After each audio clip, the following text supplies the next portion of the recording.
오늘 말씀 제목은 기도가 바뀌면 인생이 바뀝니다입니다. 그러므로 너희는 이렇게 기도하라. 하늘에 계신 우리 아버지여, 이름이 거룩히 여김을 받으시오며 나라가 임하시오며 뜻이 하늘에서 이루어진 것 같이 땅에서도 이루어지이다.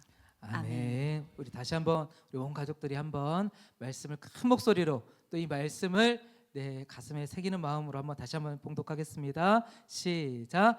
그러므로 너희는 이렇게 기도하라. 하늘에 계신 우리 아버지여, 이름이 거룩히 여김을 받으시오며 나라가 임하시오며 뜻이 하늘에서 이루어진 것 같이 땅에서도 이루어지이다. 아멘. 자, 오늘 말씀 제목 우리 한번 같이 한번 크게 한번 선포하고 우리 말씀 시작하도록 하겠습니다. 같이 한번 선포해 보겠습니다. 시작. 기도가 바뀌면 인생이 바뀝니다. 아멘. 여러분, 오늘 말씀 제목처럼 우리의 기도가 바뀌면 인생이 바뀝니다. 그냥 개선의 수준이 아니라 엄청난 대역전의 역사가 내 기도가 바뀌면 이렇게 바뀌게 됩니다. 그래도 오늘 설교는 어떻게 하면 기도를 잘해서 내가 원하는 것을 얻어내는가와 같은 그런 비법을 알려주는 말씀이 아닙니다. 응답받는 기도의 이 특별한 비법 5가지 뭐 이런 것과 같은 것과는 거리가 멀어요. 오늘 말씀은 내가 그동안에 기도하면 떠올렸던 것, 기도하면 생각했던 것, 그것이 진짜 예수님이 가르쳐 주신 그 기도와 일치하는가?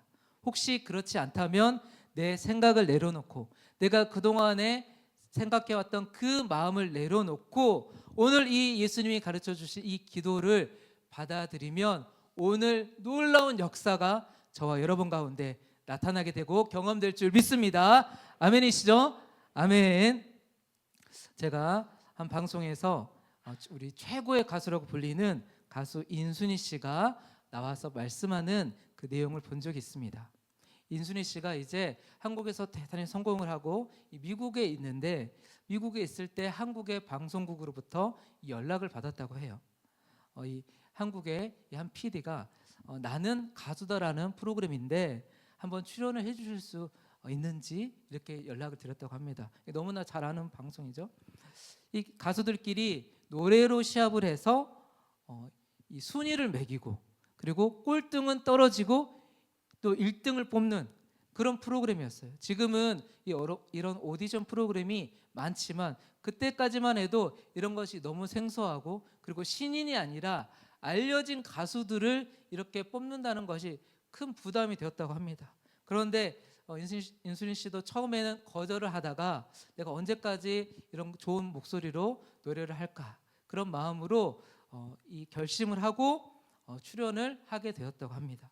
그리고 첫 방송, 첫 출연을 하는데 그 방송에서 부른 그 노래로 첫 방송에서 1위를 하게 돼요.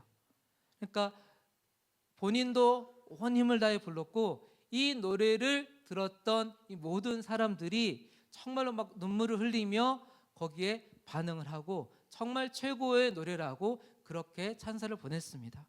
그 노래가 인순이 씨의 아버지라는 노래였어요. 근데 이 최고의 노래를 사실 인순이 씨는 처음 이 곡을 받았을 때 절대로 이 노래를 부르지 않겠다고 했다고 합니다. 어떻게 해서든지 2번, 3번 이 권유를 했지만 이 노래를 부르고 싶지 않아서 피해 다녔다고 해요. 왜냐하면 인순이 씨의 이 가정 상황이 자신의 부모님이 한국인 어머니와 이 주한미군으로 근무했던 이 흑인 아버지의 사이에서 태어난 이 호녀라도 태어난 것이 인순이 씨라고 합니다. 그런데 이 흑인 아버지는 미국으로 돌아가 버리고 이제 연락이 두절되고 평생을 어머니와 단둘이 한국에서 남겨진, 특별히 또 지금도 드물지만 그 당시만 해도 이 호녀라로서 너무 어려운 그런 환경을 겪게 된 거예요. 그러면서 덤덤히 가수 인생을 살아오면서도 내 인생에 아버지는 없다라는 생각으로 그렇게 살아왔다고 합니다. 그런데 이 아버지라는 노래를 듣는 많은 사람들이 정말 이 아버지의 존재만으로도 감사하는 마음을 갖고 또 눈시울을 붉히게 되고, 저도 진짜 사나이라 울지 않는데 이 노래를 듣고 눈물이 나더라고요. 가수로서 이 엄청난 성공을 이룬 최고의 가수였지만 왜 이 노래만큼은 부르고 싶지 않았을까요? 그 어떤 성공으로도 채울 수 없는 이 아버지의 부재에 대한 그런 아픔이 있었기 때문입니다. 근데 왜 갑자기 이 기도 이야기를 시작했다가 이 인순이 씨의 아버지 노래를 이야기를 했을까요?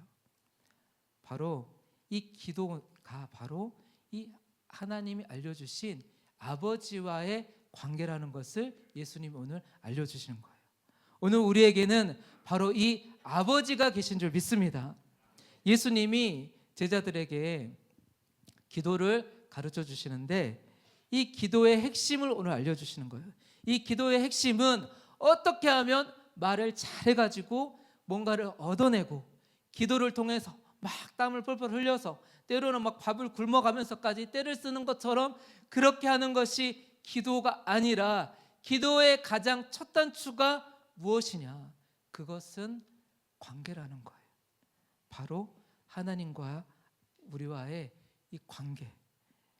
그래서 단순히 예수님은 오늘 기도해라 라고 하지 않으시고 이렇게 기도하라 라고 하셨습니다. 9절에 보면 그러므로 너희는 이렇게 기도하라 라고 하시면서 뭐라고 하셨어요? 우리 같이 한번 9절 말씀을 한번 읽어보겠습니다. 시작. 그러므로 너희는 이렇게 기도하라. 하늘에 계신 우리 아버지여, 이름이 거룩히 여김을 받으시오며. 여러분, 이 말씀은, 오늘 마태복음 6장의 말씀은 우리가 너무나 잘 알고 있는 뭐죠? 주기도문이죠.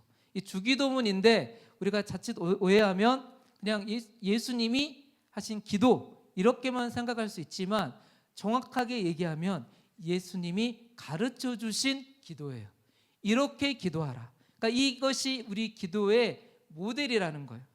그런데 이 기도를 어떻게 시작하라고 알려주시는 거예요? 바로 하늘에 계신 우리 아버지요.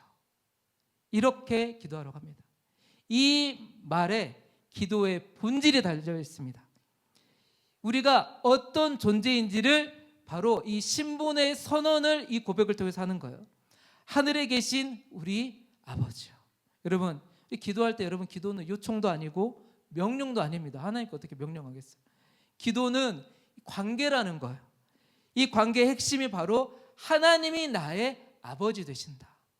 여러분, 오늘 우리 그래서 이 기도를 하나님 앞에 기도로 나아갈 때 우리 인생을 변화시키는 이 기도를 어떻게 나갈 것인가, 그 첫 번째 단추가 여기 있습니다. 바로 이 기도를 하나님을 아버지라고 부르는 관계임을 반드시 기억하라는 거예요. 기도를 할 때 하나님 앞에 눈을 감고 하나님 앞에 무언가를 간구할 때 가장 먼저 우리 가운데 있어야 될 것은 하나님이 내가 원하는 것을 주시는, 내가 뭔가 필요한 것을 공급해 주시는, 하나님 공급해 주시죠. 그러나 그것 이전에 가장 핵심이 뭐예요? 하나님을 아버지라고 고백하라는 거예요.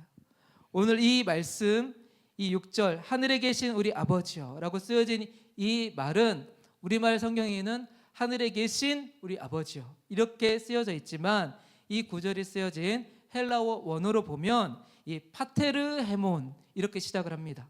파테르는 아버지요, 헤몬은 우리의, 그러니까 아버지요 우리의 하늘에 계신, 이 순서인 거예요. 그러니까 예수님이 제자들에게 알려주실 때 이렇게 기도해라라고 할 때 가장 먼저 뭐라고 고백하라는 거예요? 아버지요. 여러분, 기도할 때 내 필요, 내가 원하는 것, 나 하나님 이거 필요해요, 이 문제 해결해 주세요, 이것 고백하기 전에 하나님과 나와의 관계가 무엇인지를 기억하라는 거예요. 하나님은 우리에게 필요한 것을 그냥 공급해 주시는 어떤 편의점 사장님처럼, 이거 필요하지 이거 주고, 저거 필요하지 저거 주고, 이런 분이 아니라 하나님이 우리의 아버지시라는 거예요. 여러분, 그래서 하나님은 우리가 사실 구하기 전에도 우리 필요한 것을 너무나 잘 아시고, 뿐만 아니라 내가 구하는 것보다 나에게 필요한 그것을, 가장 좋은 것을 주실 분이 바로 우리 하나님이십니다. 여러분, 예수님이 사용하신 이 단어가 이 헬라어로는 아까 얘기한 것처럼 파테르예요. 파테르인데 예수님이 말로 뱉으신 사용하신 언어는 아람어입니다. 그러니까 그 당시에 아람어를 쓰는데 기록은 이제 성경은 헬라어로 하는 거예요. 왜냐하면 헬라어가 그 당시에 이 전역에 쓰였던 언어이기 때문에. 그래서 예수님이 실제로 말씀하신 언어는 뭐냐면 아바예요. 아바라고 얘기를 하는 거예요. 예수님 우리에게 기도를 가르쳐 주세요. 제자를 얘기했을 때 너희는 이렇게 기도해라 라고 첫 마디가 뭐라고요? 아바. 여러분 이 아바는 이 어린아이가 이 아람어로도 어린아이가 아버지를 부를 때 쓰는 표현이라고 합니다. 그러니까 여러분 실제로 성지순례를 가면 성지순례에 많은 이 아빠들이 당황을 한다고 해요. 한국말로 막 아빠 막 이렇게 들린다는 거예요. 되돌아보면 한국 사람이 아니고 이 아빠, 이 아바 이 단어가 너무 비슷하죠. 그래서 예수님이 아바라고 부르는 것은 단순히 아버지 이것도 격식을 차린 어떤 이런 표현이 아니라 정말 친밀하고 다정한 그런 관계로 하나님을 부르라는 거예요. 여러분 기도는 우리가 해야 되는 어떤 종교적인 의무가 아니라 아버지와 자녀와의 대화인 줄 믿습니다. 예수님은 우리가 하나님을 우리 아버지라고 부를 수 있게 해주셨어요. 하나님을 아버지라고 부를 수 있는 것 얼마나 감사해요. 제가 우리 셀그룹 제자 양육 일과를 하면 영접 기도를 하잖아요. 영접 기도를 하는데 한 어르신을 나이가 많으신 어르신을 제가 일과를 양육하고 영접 기도를 해드렸어요. 그래서 이제는 하나님이 우리 어르신의 아버지가 되십니다. 이렇게 말씀하고 혹시 이 얘기를 들으시니까 어떠세요?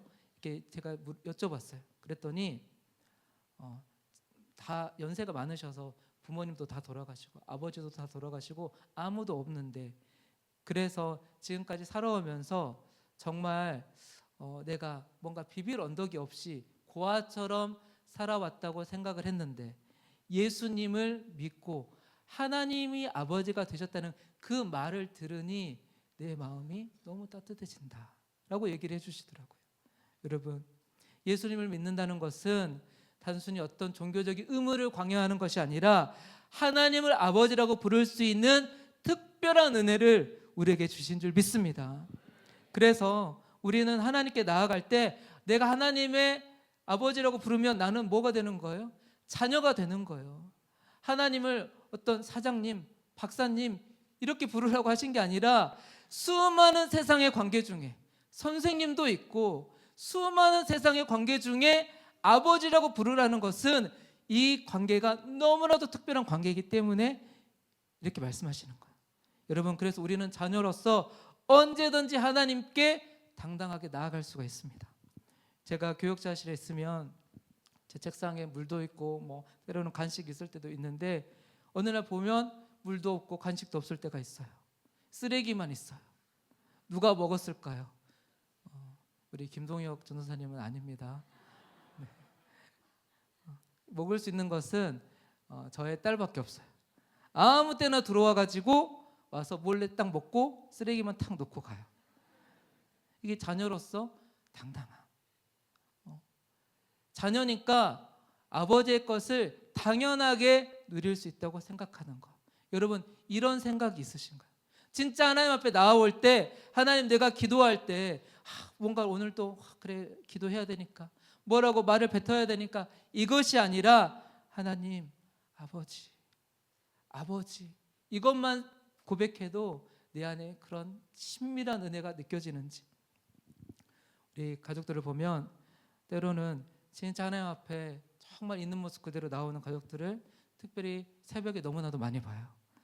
아무것도 꾸미지 않고 오직 하나님 아버지께만 잘 보이면 된다는 마음으로 가끔 몰라볼 때가 있을 정도로 여러분 하나님께 나올 때 그냥 당당하게 나오시면 되는 거예요. 하나님 아버지는 이렇게 우리에게 예수님이 이 기도를 통해서 가장 중요한 것, 기도는 무언가를 얻어내는 어떤 수단의 통로가 아니라 하나님의 자녀가 되는 통로라는 것을 선포하고 시작하라는 거예요. 지난 우리 금요 성령 집회 때 참 우리 동남보건대 우리 우리 사역팀이 너무나도 톡선을 너무 재밌게 해주셨죠. 그래서 저도 진짜 우리 가족들이 정말 눈물을 흘리며 그렇게 기쁨으로 웃으시는 것을 제가 오랜만에 봤어요. 그런데 그 중에 그 동남보건대 아마 20살 대학생인 것 같은데 이 분장을 하고 서 있는데 마지막에 그 모습을 보는데 다 저와 같은 생각을 하신 것 같아요. 우리 다 최진우 집사님인 줄 알았대요. 그 몸짓과 그 수염한 그 분장까지 그렇게 해가지고 너무나 비슷한 거예요.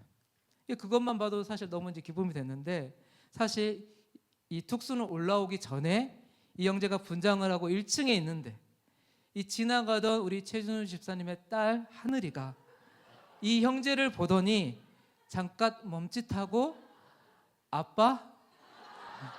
라고 불러본 거예요. 너무 비슷하니까. 그런데 이 형제도 너무 당황스러운 거죠. 처음 보는 아이가 그 초등학생이 그래도 너무 당황을 아무 말 못하니까 다시 한번 아무리 봐도 아빠 같으니까 다시 한번 하늘이가 아빠? 이게 불러본 거예요. 이 형제도 당황하고 하늘이도 당황하고.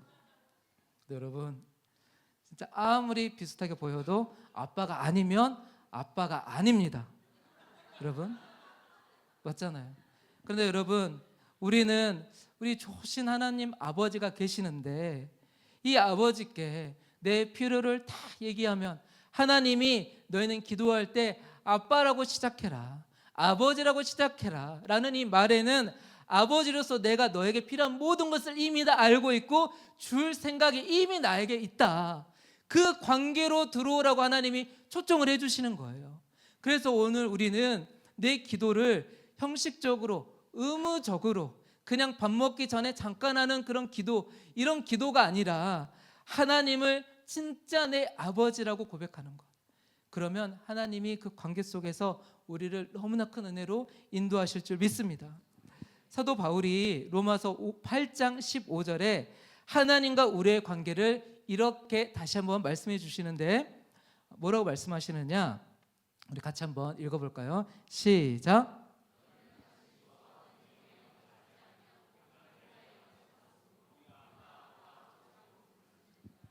맞아요. 너희는 다시 그러니까 예수 그리스도를 믿음으로 이제는 다시는 무서워하는 종의 영을 받지 아니하고.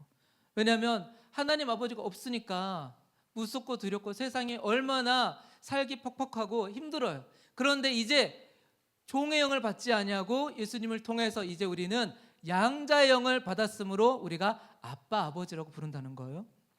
제가 이 말씀을 묵상할 때마다 이왕이면 바울님 친자라고 해주지. 그렇잖아요. 좋잖아요 듣기.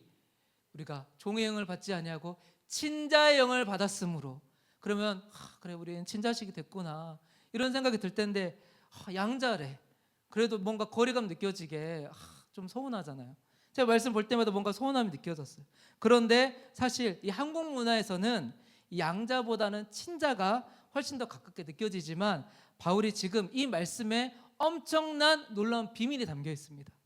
바울은 이것을 지금 그 당시 로마 사회의 그 입양 제도의 그 법을 그 당시 로마서는 로마 시민들에게 쓰여진 거잖아요. 로마 시민들은 이것이 너무 익숙한 거예요. 그 당시에 로마 사회 이 입양 제도를 아는 로마 시민들에게 있어서는 왜 종의 영을 받지 아니하고 양자의 영을 받았느니라고 했는지가 너무나도 체감이 되는 거예요. 그 당시 로마 사회에서 이 입양은 단순히 자식이 없어서 가정 문제를 해결하는 것의 이상의 수단이었습니다. 고대 로마에서는 이 아들을 입양한다는 것이 아주 중요했어요.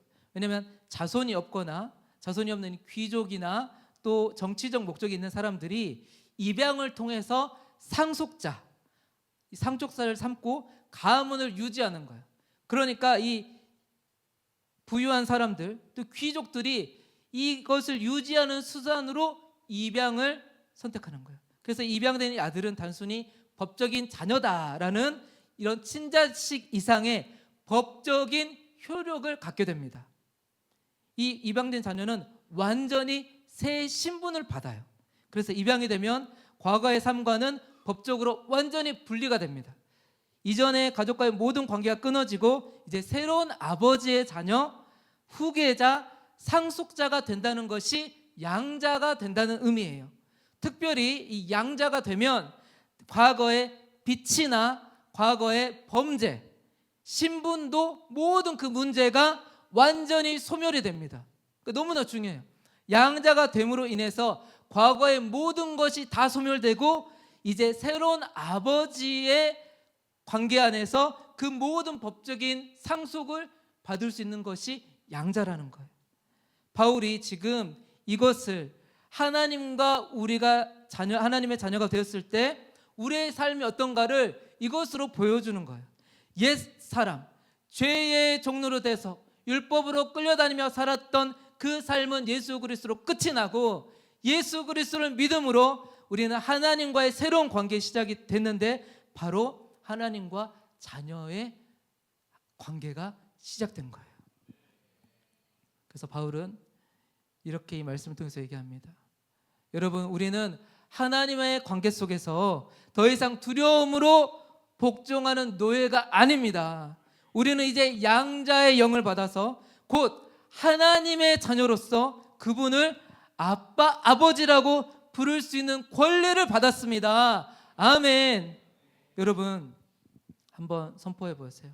나는, 한번 따라해 보세요. 나는 종이 아니라 하나님의 자녀입니다. 나는 종이 아니라 하나님의 자녀입니다. 맞아요.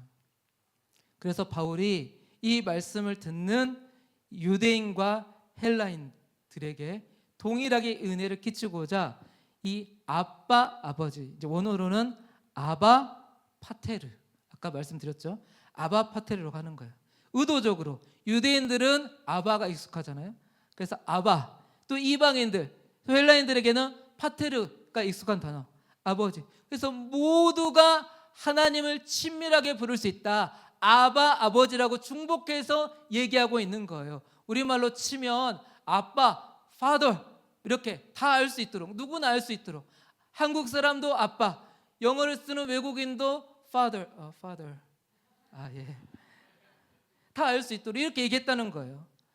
이것이 너무나도 중요하니까 우리가 어떤 신분인지를 알고 하나님 앞에 기도하면 우리의 인생이 달라질 수밖에 없습니다. 빌리그램 목사님이 이렇게 말했어요. 하나님은 우리가 기도할 때 형식보다 관계를 보신다. 우리가 기도할 때 형식보다 뭘 보신다고요? 관계를 보신다는 거예요. 당신이 하나님의 자녀라면 기도는 의무가 아니라 생명이다. 여러분, 오늘 이런 하나님의 관계 속에서 기도하고 계신가요? 진짜 의무감이 아니라 생명으로 여기면서 하나님의 나는 자녀다.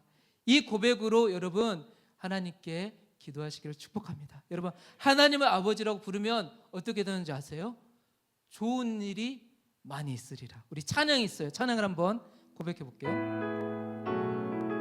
하나님을 아버지라, 하나님을 아버지라 부르는 자는 좋은 일이 있으리라. 많이 다시 한번 하나님을 아버지라, 하나님을 아버지라 부르는 자는 좋은 일이 있으리라. 많이 다시 한번 하나님을 아버지라 부르는, 하나님을 아버지라 부르는 자는 좋은 일이, 아멘, 있으리라. 많이 있으리라. 아멘, 아멘, 아멘. 빛이 있으라. 여러분 얼마나 좋아요. 저만 신난 것 같아. 여러분, 하나님을 아버지라 부르는 자는 여러분 좋은 일이 있는데 어떻게 있다고요? 많이 있다는 거예요. 여러분, 오늘 하나님을 아버지라고 부르시는 자에게 하나님의 특별한 은혜와 축복이 이렇게 함께할 줄 믿습니다. 여러분, 왜 기도가 잘 안 되고 기도가 형식적으로 느껴질까요? 그것은 하나님을 기도할 때 하나님 이렇게 친밀하게 그 아버지의 관계로 생각하지 못했기 때문입니다. 오늘 나는 이 하나님 아버지를 얼마나 인격적인 관계로, 신뢰의 관계로 고백하는가. 의무가 아니라 진짜 하나님을 아버지라고 고백하는가. 여러분, 이렇게 하나님을 아버지로 고백하는 저와 여러분이 되시기를 축복합니다. 그런데 여러분, 이것만으로는 부족해요. 하나님이 나를 아버지라고 부르게 해주시고, 그래 난 하나님의 자녀구나, 이것을 아는 것만으로는 부족합니다. 뭐예요? 더 중요한 단계가 있어요. 우리는 이것을 이제 기도로 이 하나님의 자녀된 특권을 사용해야 합니다. 뭘 사용하라고요? 특권. 하나님의 자녀된 특권을 사용해야 해요.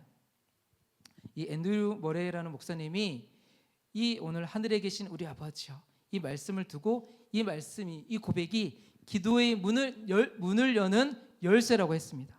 하나님의 그 축복의 문을 여는 것이 기도인데, 그 기도의 핵심 키가 바로 이 고백이라는 거예요. 하나님을 아버지로 고백하는 거. 왜냐하면 아버지라고 고백하는 순간 우리는 뭐가 돼요? 하나님의 자녀가 되잖아요. 그러니까 자녀니까 하나님은 그 자녀의 간구에 귀를 기울이시고 필요를 채워주시는 거예요. 저는 집에 가면 얼마나 이런 필요를 많이 듣는지 몰라요. 아빠, 다이소에 가면 이런 게 있대.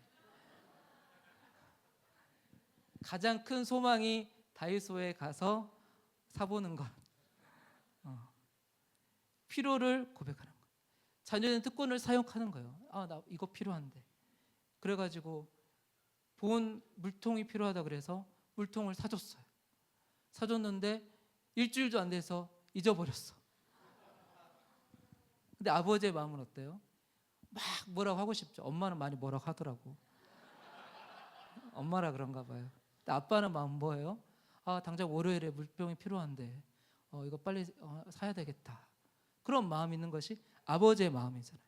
여러분, 이렇게 하나님의 아버지라고 부르는 것이 하나님의 능력을 여는 키가 된다는 거예요. 아멘. 이 특권은 여러분, 그런데 반드시 사용해야 내 것이 됩니다. 오늘 마태복음 6장 10절에 보면 예수님이 기도를 알려주시면서 이렇게 말씀해요. 나라가 임하시오며 뜻이 하늘에서 이루어진 것 같이 땅에서도 이루어지다. 하나님의 뜻이 하늘에서 이루어진 것, 하나님 뜻은 당연히 이루어지지, 하나님이 당연히 하시지, 이 상태로 두라는 것이 아니라 뭐라는 거예요? 뜻이 땅에서도 이루어진다. 하나님의 뜻은 땅에서 이루어진다는 것을 믿고 기도하라는 거예요. 하나님이 땅의 뜻에서 이루어진다는 것은 실제로 이것이 땅에서 경험될 수 있도록, 저와 여러분이 경험될 수 있다는 그 고백으로 기도하라는 거예요. 제가 이런 진짜 능력을 경험한 적이 있습니다. 지난 올해 이 겨울 설에 제가 고향에 가기 위해서 그 비싸다는 SRT 표를 끊고, 우린 세 가족 표를 끊고 이제 아침 일찍 이제 그 화성 동탄역으로 가야 돼요. 그런데 평소에도 좀 일찍 나오려고 했지만 그날은 아침에 눈이 엄청 많이 오더라고요. 그래서 그냥 택시를 불러서는 안 될 것 같아서 그냥 택시가 아닌 최고의 택시, 우리 교회 이규현 집사님의 택시를 불렀어요. 그래서 평소보다도 일찍 출발을 했습니다. 1시간 정도 훨씬 여유 있게 출발을 했으니까 소요 시간보다 1시간 더 여유 있게 출발을 한 거예요. 그런데 영동고속도로를 바로 딱 IC를 나오자마자 차가 갑자기 정지가 되는 거예요. 나가자마자. 그래서 처음에는 그래 좀 이 명절이고 연휴니까 막히나 보다 이렇게만 생각을 했는데, 생각보다 너무 이 길이 차가 움직이질 않는 거예요. 그래서 제가 막 뉴스를 검색을 해보니까 그 영동 고속도로 그 광교 쪽에 터널이 있는데, 이렇게 지붕 있는 터널, 거기에 반대쪽 차선에 화재가 일어난 거예요. 트럭이 화재가 난 거예요. 그러니까 반대쪽 차선에서 불이 났는데 연기 때문에 이 터널을 통과하지 못하니까 그 터널부터, 이 CCTV로 요즘은 기술이 좋아가지고 핸드폰에 CCTV 보니까 그 입구부터 이제 막고 있는 거예요. 저는 지금 가야 되는데, 머나먼 고향으로 가야 되는데 시간이 1시간 여유가 있다가 50분, 40분. 그런데 집사님 괜찮대요. 금방 가면 됩니다. 하는데 점점점 시간이 줄어지니까 우리 집사님도 당황하시더라고. 난 집사님만 믿었는데 얼마나 마음이 걱정이 돼요. 막 이거 이러다 못하는 거 아니야? 이러다가 놓치면 그냥 집으로 가지 뭐, 이런 막 체념이 되고, 저희 딸도 아빠 시간이 계속 내비게이션 시간이 늘어나고 있어. 그러니까 도착 시간이 기차가 10시 50분인데 도착 시간이 11시예요 여러분. 뭐 가나 마나 잖아요. 나오면 아빠 시간이 계속 늘어나고 있어, 계속 늘어나고 있어, 뭐 이러는 거예요. 그런데 그 전날 그 주일 목사님 말씀이 뭐였냐면 이 빛으로 오신 예수님, 이게 설교의 제목이었어요. 이 빛 대신 주님을 선포해라. 빛이 있으라. 목사님 그 빛이 있으라 간증도 해주시고, 그러면서 자꾸 시간 얘기를 하니까 우리 아내가 지금부터 아무도 시간 얘기하지 마. 지금부터 빛이 있으라 선포하고 기도해. 갑자기 택시 안에서 강제 기도회가 시작이 됐습니다. 그래서 아무 말도 하지 못했어요. 시간을 봐도 늘어날 때마다 마음이, 여러분, 믿음이 있지만 시간이 실제적으로 막 늘어나는데 마음이 얼마나 막 긴장이 되고 막 그래요. 그런데 계속 진짜 믿음을 짜내서 그것을 빛이 있으라. 이 자녀된 권세를 진짜 사용하면서 진짜 있는 권세 없는 권세 사돈의 팔촌의 모든 권세까지 여러분 다 끌어당겨 가지고 진짜 저는 그날 진짜 썼어요. 빛이 있으라. 그런데 시간이 한 기차 시간이 한 15분 뭐 정도를 남겨두고 차가 이제 정리가 되기 시작하는 거예요. 그런데 이미 내비게이션 시간은 초과를 하고 있어요. 그때는 이제는 이 운전대를 붙잡아 주시는 하나님과 운전하시는 우리 이규현 집사님밖에 믿을 수가 없었습니다. 저는 진짜 빛보다 빠르다는 그 말을 경험을 했어요. 택시가 이렇게 빨리 갈 수도 있구나. 그래서 도착할 시간을 보니까 시간이 진짜 한 1, 2분 너무 촉박한 거예요. 그래서 미리 택시에서 인사를 했습니다. 내리면서 인사를 못할 것 같으니까 미리 인사를 다 하고 뒤도 돌아보지 않고 나는 짐을 챙겨서 뛸 테니까 그렇게 알고, 그래서 인사를 다 하고, 여러분 진짜 거기까지 왔는데 못하면 안 되잖아요. 여러분 시간이 SRT는 여러분 지하 한 5층 6층까지 계단도 엄청 많아요. 엘리베이터는 탈 수가 없어. 무조건 나는 짐을 빼는 동안 무조건 뛰어내려가라 하고 저는 트렁크 2개를 들고 규현 집사님이 뭐라고 하는데 보지도 않고 무조건 갔어요. 무조건 빛이 있으라 하면서 그 가방은 들고 타다다다 그 지하 5층 6층까지 딱 내려가는데 여러분 기차가 제 눈앞에 쫙 들어오는 거예요. 정말 제가 그때 눈물이 여러분 실제보다 기차도 한 1, 2분 늦게 온 것 같더라고요. 무슨 얘기예요? 땅에서도 이루어지이다. 여러분 하나님의 능력은 그냥 누군가의 어떤 추상적인 하늘에만 있는 그런 권세가 아니라 하나님을 아버지라고 고백하는 자에게 땅에서도 이루어질 수 있는 그 능력을 주셨다는 거예요. 여러분 하나님 우리가 그분의 자녀로서 이렇게 하나님의 능력을 경험하면서 살기를 원하십니다. 그래서 요한복음 1장 12절에 우리가 너무나 잘 아는 말씀이죠. 우리 같이 한번 선포해 보겠습니다. 시작. 영접하는 자 곧 그 이름을 믿는 자들에게는 하나님의 자녀가 되는 권세를 주셨으니. 여러분 예수 그리스도를 영접하는 자, 여러분 다 예수 그리스도를 믿으시죠? 나의 주인 하나님으로 믿으시죠? 그러면 그 이름을 믿는 모든 자에게, 그 믿는 자들에게는 모두에게 하나님의 자녀가 되게 하셨다가 아니라 하나님의 자녀가 되는 권세를 주셨다는 거예요. 특별한 능력을 주셨다는 거예요. 힘을 주셨다는 거예요. 그러니까 하나님의 자녀가 됐다는 것은 단순히 내가 하나님의 자녀로서 나는 너무나 행복해, 나는 불안하지 않아, 이렇게만 있으라고 주신 것이 아니라 권세가 있다는 거예요. 사용할 힘이 있다는 거예요. 그런데 사용하지 않으면, 이것을 믿음으로 구하지 않고 사용하지 않으면 절대로 내 것이 될 수 없습니다. 그래서 우리는 사용해야 돼요. 하나님을 아버지라고 부르며 기도하며 하나님 앞에 구해야 돼요. 이것을 구하지 않아서, 사용하지 않아서 묻어지는 하나님 나라의 능력이 너무나도 많습니다. 제가 예전에 핸드폰을 바꾸는데, 핸드폰을 2년 3년마다 바꾸잖아요. 3년마다 바꾸면서 이제 요금제를 이렇게 또 문의를 하는데, 그 직원분이 저한테 물어보시는 거예요.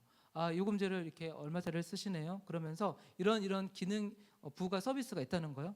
그런데 노래는 잘 안 들으시나 봐요. 그러시는 거예요. 난 찬양 맨날 듣는데.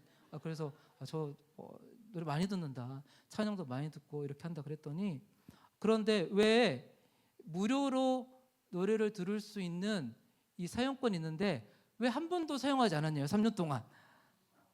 와, 왜 이거를 얘기를 안 해주는 거예요? 한 번도 쓰지 않은 거예요. 제가 너무 억울했어요. 얘기를 했겠지만 저도 귀담아 듣지 않았던 것 같아요. 그래서 그 말을 듣고 너무 억울하잖아요.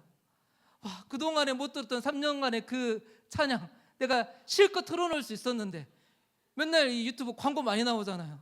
광고도 듣지 않고 찬양을 틀어놓을 수 있었는데 너무 억울해가지고 잘 때마다 이어폰 끼고 막 그냥 틀어놓고 자잖아요. 여러분, 사용하지 않으면 내 것이 되지 않아요. 하나님의 자녀로서, 여러분 진짜 하나님의 자녀로서 사용하고 있는가? 하나님이 주신 권세를 진짜로 하나님의 자녀가 되시게 해주셨다면, 그냥 단순히 하나님이 자녀야, 내가 너를 사랑해, 이런 관계가 아니라 자녀로서 이제 그 권세를 사용하라고 예수님이 이걸 알려주시는 거예요. 예수님, 이 기도는 내가 그냥 구하는데도 얻어내는 그런 수단이 아니라, 마음을 평안하게 만드는 어떤 주문과 같은 것이 아니라, 오늘 이 말씀처럼, 그러므로 너희는 이렇게 기도하라. 하늘에 계신 우리 아버지요. 예수님의 언어로 순서를 바꾸면 아빠 하늘에 계신, 아버지 하늘에 계신, 이렇게 기도하라는 거예요. 그러면 하나님의 뜻이 하늘에서 이루어진 것처럼 땅에서도 이루어지게 될 줄 믿습니다. 여러분, A.W. 토저라는 목사님이 이렇게 말씀했어요. 하나님의 자녀가 되었다는 것은 세상에서 가장 큰 특권이자 책임이다. 우리가 누리지 않는 이 특권은 보물상자를 앞에 두고 열지 않는 것과 같다. 우리가 누리지 않는 이 특권, 누리지 않으면 보물상자가 앞에 있지만 열지 않는다는 것이에요. 여러분, 하나님의 자녀가 되었다는 것은 하나님의 주신 그 모든 축복의 은혜를 열 수 있는 키가 되는 줄 믿습니다. 여러분, 이 필리비안 씨의 책에 하나님 당신께 실망했습니다라는 이 책의 한 부분에 이런 이야기가 나옵니다. 이 작가가 어떤 아이를 입양한 이 가정과 대화를 하는데, 그 부모가 이렇게 말을 하는 거예요. 우리가 이 아이를 입양했을 때 이 아이가 우리에게 무엇을 해줬기 때문에 가족이 된 것이 아닙니다. 우리가 선택했고 사랑했고 이름을 주었기 때문에 이 아이는 우리의 자녀가 됐어요. 하나님도 마찬가지입니다.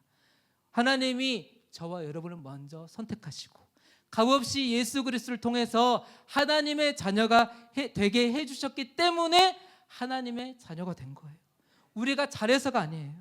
그래서 오늘 이렇게 하나님을 아버지로 고백하는 저와 여러분의 기도가 우리의 인생을 바꾸게 될 줄 믿습니다.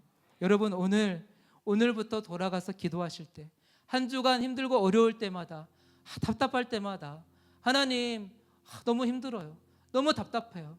제가 지난주에 제가 셀레브를 이제 들으려고 수요일에 저녁에 교회에 와 있는데, 한 청년이 카페셀 앞에서 보더니 갑자기 목사님 이럴 때는 어떡해요? 하면서 갑자기 막 눈물을 흘리는 거예요.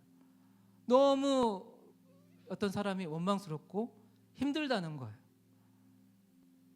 그 마음을 이렇게 입에 담지 못할 어떤 그런 마음까지도 품고, 이럴 때 어떡해요, 목사님?